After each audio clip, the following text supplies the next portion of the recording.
सुप्रिया सुप्रिया बिना अपना नाम और अपने स्थान का उल्लेख किए किए हुए अपना एक छोटा सा introduction they.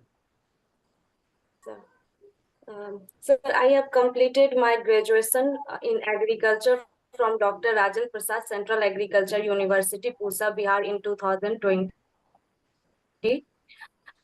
Then Master in Agri-Business Management from Chaudhary Charan Haryana Agriculture University, Hisar in 2022. From there, I get opportunity to be the part of campus placement drive, and I got selected in Safal. And my job responsibility is to do day-to-day basis pricing of fresh fruit and vegetable commodity purchased by our organization. And my job position is executive in procurement team. Thank you. That's all about me. Thank I you नहीं think बोलना है चलिए। वहां पे, ठीक है। Thank you और that's all about ये सब नहीं बोलना है। But you are not in the, इसको क्या बोलते हैं, आप वहाँ पे एड्रेस नहीं कर रहे हो। ओके, तो दे आर वेरी सीनियर, बहुत आपसे बहुत सीनियर है उनको, ठीक है। बस अपना देख के वहाँ पे छोड़ देना। ठीक है। चलिए राहुल सर। आपने जिक्र किया प्रोक्योरमेंट करते हैं, प्रोक्योरमेंट प्राइस और एमएसपी में क्या फर्क है, क्या होता है बताइए। Sir, MSP is minimum support price, जो कि क्रॉप सोइंग से पहले गवर्नमेंट अनाउंस करती है। प्रोक्योरमेंट प्राइस आफ्टर हार्वेस्टिंग के ड्यूरेशन में गवर्नमेंट अनाउंस करती है। और प्रोक्योरमेंट प्राइस एमएसपी प्राइस से ऑलमोस्ट एवरी टाइम मीन्स ज्यादा होता है। अच्छा, procurement price is equal to और more than MSP, you mean to say. Yes sir. तो होता क्या है प्रोक्योरमेंट प्राइस, ये बताइए। एमएसपी तो समझ में आ गया किसान को, ये क्या है प्रोक्योरमेंट प्राइस, किसके लिए और किस चीज पे किया जाता है। जैसे एक अगर कभी क्रॉप का जैसे एमएसपी एज एग्जांपल के तौर पे एमएसपी 1800 राइस का तय किया गया गवर्नमेंट के द्वारा, लेकिन उस सीजन में मार्केट प्राइस राइस का 2000 क्रॉस हो रहा है, 2000 रुपीज पर केजी। तो ऐसे केस में government of India procurement price announce कर सकती है जो हाई एमएसपी से हायर रेट पे हो, ताकि किसान को उससे बेनिफिट मिल सके, इसलिए प्रोक्योरमेंट प्राइस अनाउंस होता है। ओके। अच्छा, आपको जो एग्री बिजनेस में जो आपने पढ़ा है, उसका कौन से सब्जेक्ट का सबसे ज्यादा आपको एप्लीकेशन कर रहे हैं अभी आप अपने जॉब में, किस सब्जेक्ट का आपको लगता है सबसे ज्यादा आप यूज कर रहे हैं। सर, डायरेक्टली स्किल्स में कम्युनिकेशन और मार्केटिंग इन्वॉल्व है। ओके, चलिए ये बताइए, ये प्राय देखा गया है जो कमोडिटी में लोग काम कर रहे हैं उनमें और फार्मर में दे इशू ऑफ कनेक्ट, तो उसके लिए आप क्या करते हैं। कनेक्ट की कहीं ना कहीं इशू है, क्योंकि आप जो ऑब्जेक्टिव सफल की है या किसी कंपनी की है एंड फार्मर में, उसमें there is disappointment of price, disappointment of supply, आप कैसे उसको दूर करेंगे और क्या वजह क्या है इसका। Yes sir. Sir, can you repeat your question? I don't get it. Yeah, because what is the disconnect between the organization Safal like Safal and farmer, जो प्राइस को लेके सप्लाई को लेके आपसी सहमति या काम करने में डिस्कनेक्ट क्यों होते हैं। Although there are mutual understanding, but despite of that farmer, अभी भी फार्मर का फेथ नहीं है जो कल वो को लेगा कि नहीं लेगा, या हम they are not sure about that company. What is the reason. Yes sir, जैसे मैं इस कंपनी में काम करते हुए ये देखी हूँ कि जब जब जब फार्मर के पास सरप्लस अमाउंट होता है, तो उस टाइम वो पार्टिकुलर आइटम लोकल मार्केट में भी फ्लडेड होता है। इस उस टाइम बड़े बड़े ऑर्गेनाइजेशन भी उतने कॉम्पिटिटिव प्राइस फार्मर को नहीं दे पाती है, और जितना उनसे लेना चाहिए उनसे सप्लाई उतना नहीं ले पाते, क्योंकि कॉमन पर्सन नॉर्मल मार्केट से ज्यादा जो नियर बाय डेयरी मार्केट होते हैं उससे ज्यादा लेना प्रीफर करते हैं। तो उस केस में फार्मर का ट्रस्ट इशू ब्रेक हो जाता है, वो लोकल मंडी में बेचना ज्यादा प्रीफर करते हैं रेदर देन किसी ऑर्गेनाइजेशन को देने में। क्योंकि ऑर्गेनाइजेशन से जुड़ने के बाद सॉर्टिंग ग्रेडिंग प्रोसेस का पार्ट होना पड़ता है, उन्हें क्वालिटी टेस्टिंग का पार्ट होना पड़ता है, लेकिन लोकल बेचने में इन सब का पार्ट नहीं होना पड़ता है। और जिससे सॉर्टिंग ग्रेडिंग में जो क्वांटिटी डिस्कार्डेड होता है या फिर मतलब कि लेस देन जो स्पेसिफाइड क्वालिटी नॉर्म्स होते हैं ऑर्गेनाइजेशन के, उसमें नहीं आता है, तो फिर उसके प्राइसेस उसको नहीं मिलता है, तो जिसके वजह से ओवरऑल कमोडिटी का प्राइस जितना मिलना चाहिए उससे लेस ही जाता है फार्मर को। ये प्रॉब्लम ऐसे ऑर्गेनाइजेशन में आ रही है सर। All right. ये चीज बताइए, एक जो फार्मर की प्रोडक्शंस में या कंपनी में एक आती है लिस्ट कॉस्ट कॉम्बिनेशन आती है, क्या होता है ये? इकोनॉमिक्स में आप पढ़े होंगे, एग्री बिजनेस में list cost combination, what is it?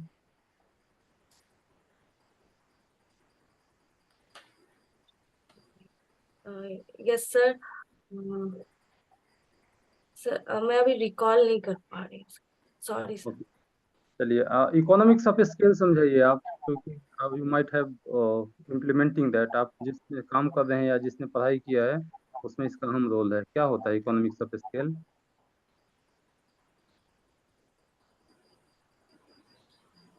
Sir business के प्रोस्पेक्ट से। या बिजनेस, प्रोडक्शन, एनीथिंग, फार्मर, आप फार्मर एग्री बिजनेस के पर्सपेक्टिव में बताइए। सुना है कभी आपने इकोनॉमिक्स ऑफ स्केल? सर नहीं, यू हैव नहीं not sir. Heard? Very good. चलिए, एक फार्मर के लिए एक इम्पोर्टेंट चीज आता है, there is a word risk and there is a word uncertainty. What is that? Can you explain what is the difference? What is all this two word? Sir sir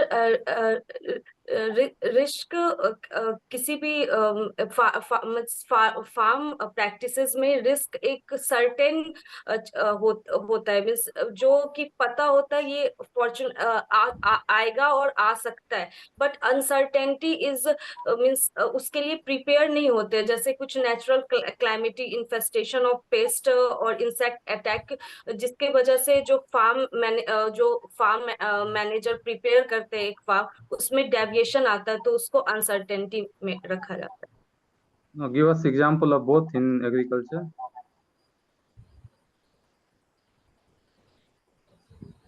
है sir. Example दीजिए इसका, risk uncertainty का, किसान के case में risk किसको इस बोलेंगे?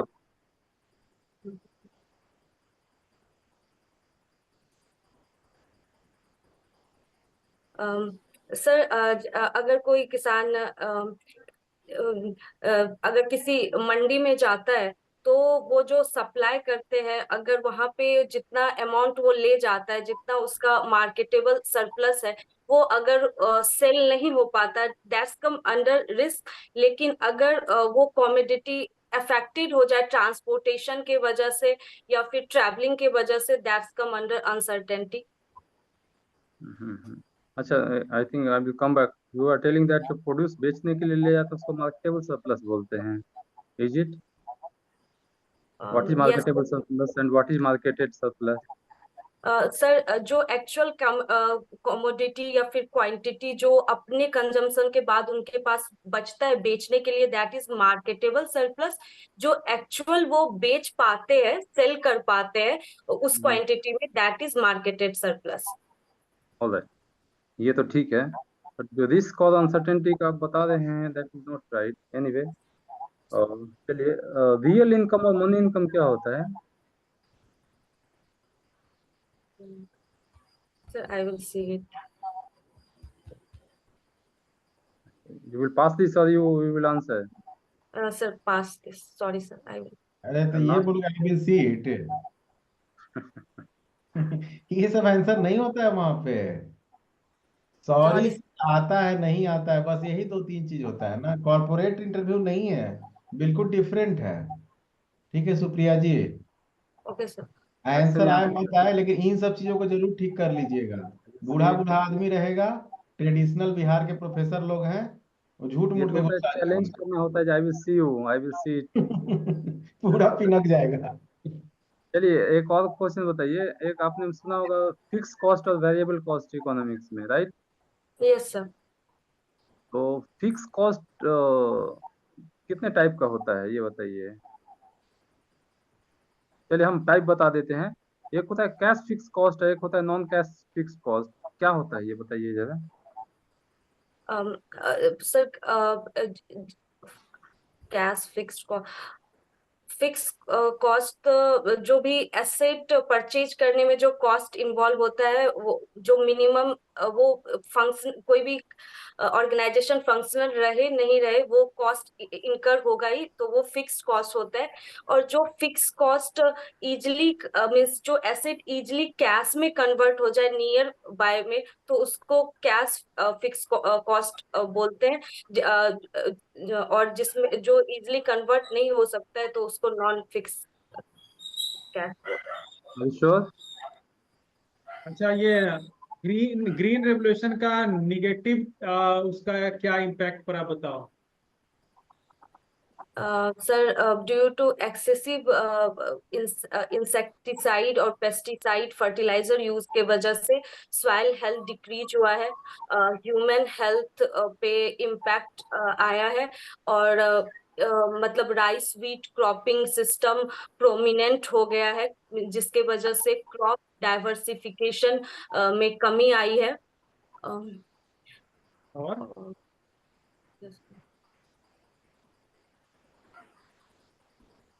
और सर जो माइक्रोफोना है जो सॉइल में ड्यू टू एक क्रॉपिंग पैटर्न फॉलो करने के वजह से उसका भी मतलब पॉपुलेशन डिक्रीज हुआ है। और मींस कुछ कुछ मींस जो न्यूट्रिएंट है सॉइल न्यूट्रिएंट वो ओवर एक्सप्लॉइट हुए हैं एक क्रॉपिंग पैटर्न को फॉलो करने की वजह से।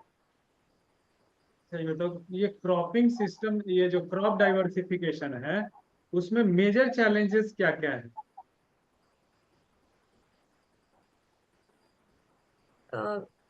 सर अभी इसके में अवेयरनेस फैलाना और इसको क्रॉप डाइवर्सिफिकेशन को रूट लेवल पे इम्प्लीमेंट करवाना, क्योंकि फार्मर एक पैटर्न को फॉलो कर रहे हैं और उसको प्रोडक्शन मिल रहा है और वो उस पैटर्न को उस क्रॉपिंग पैटर्न पे बिलीव कर रहे हैं। तो चेंजेज के लिए अवेयरनेस और मतलब इम्प्लीमेंटेशन और फिर उसको डेमोस्ट्रेट कराना और उनको राजी करवाना इसको फॉलो करने के लिए ये चैलेंजेस आ रहे हैं अभी। सब एक ही के इर्द गिर्द पूरा घूमते रहे, एक ही पॉइंट के इर्द गिर्द।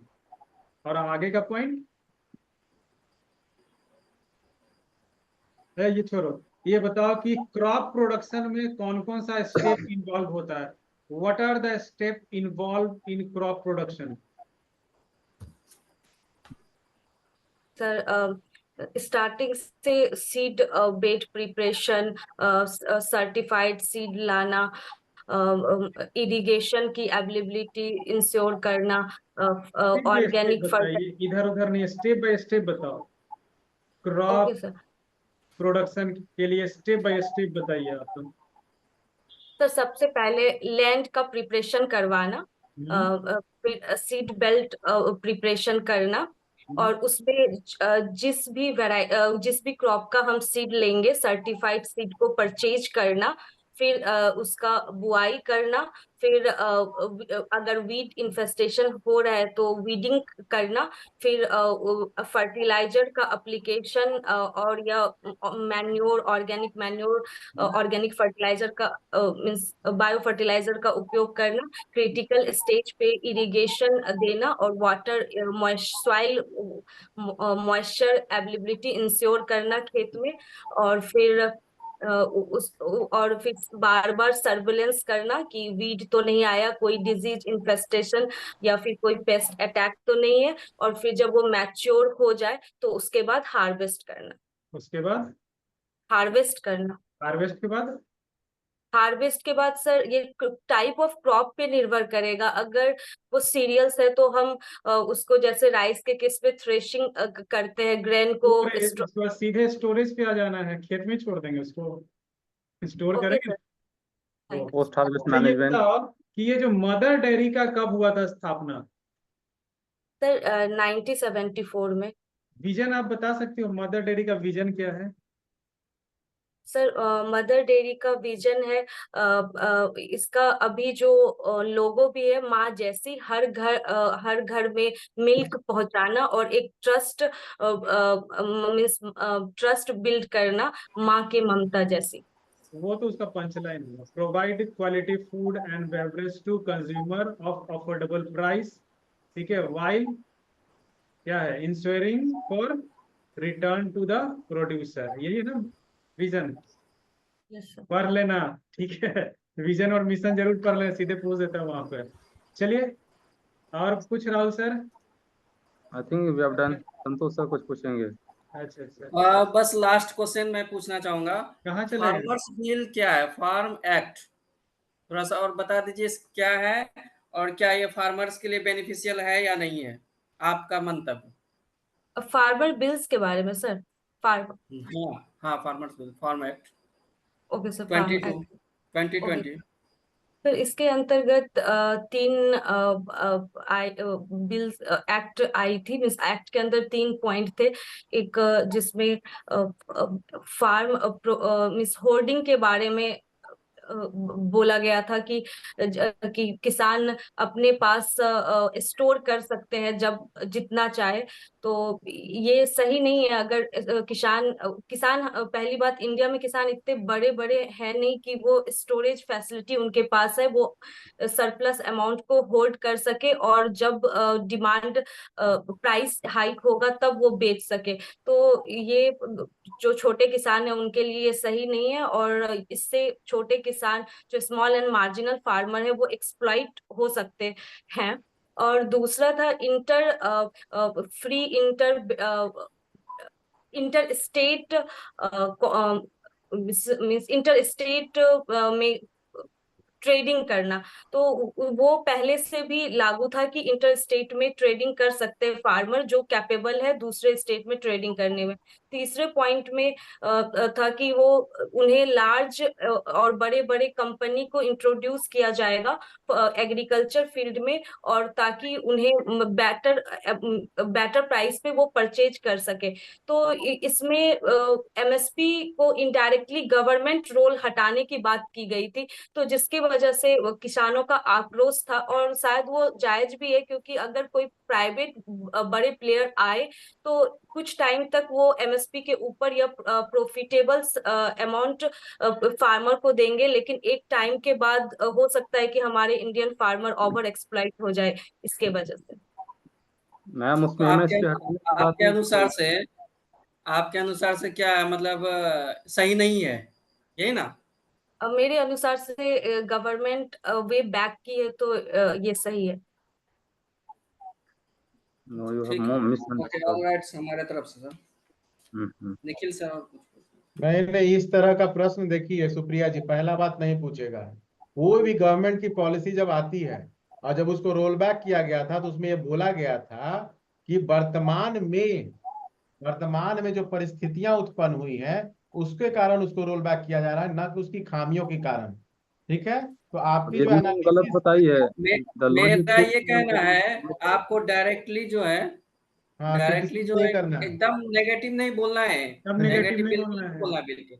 किसी भी नहीं, इसी में नहीं, किसी भी मैटर में बार बार आप लोग को समझा रहे हैं। अगर पूछा जाए कि बिहार में किसानों की पर कैपिटा इनकम कम क्यों है, तो बता दीजिए इस कारण से कम है, परंतु वर्तमान में सरकार के द्वारा जो कदम उठाए जा रहे हैं वो बहुत पॉजिटिव परिणाम दे रहे हैं, और बिहार में किसानों की स्थिति सही हो रही है। हर चीज में पॉजिटिव एंगल दीजिए सरकार का, यही इंटरव्यू है आपका।